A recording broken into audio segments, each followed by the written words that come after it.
Ok, membre de Murbox Again, bonjour. Alors ici c'est la deuxième étape donc du rebuild du front diff, donc du différentiel avant.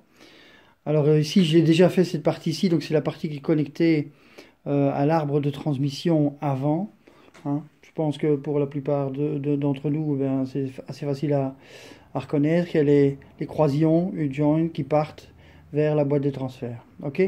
Alors pour extraire ceci, eh bien, vous avez besoin d'un extracteur. Voilà. Alors je vous conseille de, si vraiment vous voulez, pas vous lancer dans la mécanique, mais tripoter un peu vous-même comme moi je le fais, ne chipotez pas dans les marques. Bon, moi j'ai pris voilà, une marque connue, hein, je fais pas de pub, mais si vous prenez du Brol, un peu comme ce genre de truc, euh, ça casse quoi. Et du coup vous êtes obligé de laisser le travail en cours et d'attendre la semaine suivante, etc. pour travailler. Bref, ça vaut vraiment pas le coup. Donc ici, voilà, je pense qu'on le voit bien, hein. L'extracteur vient se positionner ici au-dessus. On vient l'accrocher un peu à la façon de mes doigts. Et on vient ici au centre caler une pièce. Alors, on le serre en fait, hein, les pinces se serrent. Et il va arracher en fait cette partie-ci.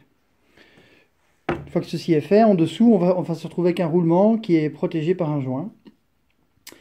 Lui est relativement facile à faire, à enlever. En fait, il suffit d'aller. Moi, j'ai utilisé un ciseau de menuisier en fait pour le détacher ici autour. Il ne faut pas vraiment beaucoup de force pour l'enlever, hein.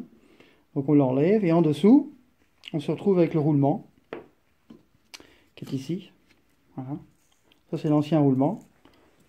Et là, juste à côté là, avec sa coquille, le nouveau roulement. Ici d'ailleurs on l'entend, il tourne presque plus, hein. Ok, donc il est là.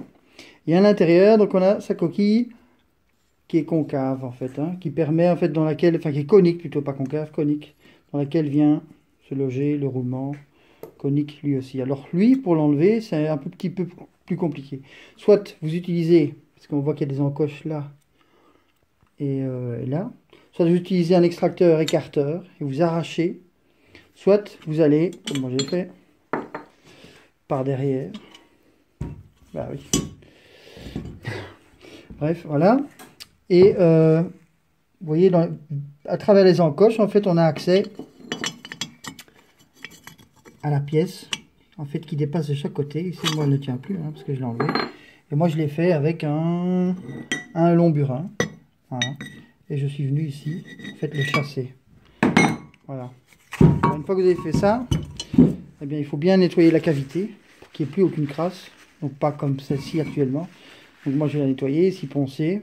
Puis prendre du scellant, donc une graisse légèrement. On peut prendre de l'huile de boîte pour venir replacer le nouveau. Donc, le nouveau, voilà de quoi il a l'air.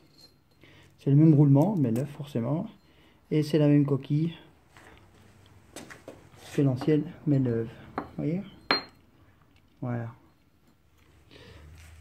Voilà, ça c'était pour l'étape 2. Alors chaque joint sera fait de la même manière en fait, hein, mais je vous montrerai un peu chaque étape parce qu'il y a des réglages d'avancée. C'est-à-dire qu'ici on va mettre le roulement conique, puis ensuite on viendra replacer cette pièce, et puis on viendra replacer plus tard, après avoir changé le roulement, celui-ci, qui est le pignon. Donc en anglais, ring and pignon. Le pignon, c'est lui.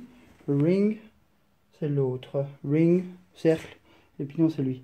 Et lui a besoin d'un réglage d'avancée.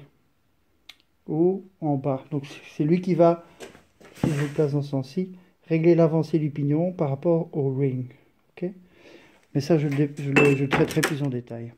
Voilà, donc c'était juste ici le how to remove bearing. Donc comment enlever un roulement. Ici donc c'était en particulier donc le roulement de l'arbre de transmission avant. Voilà, ciao.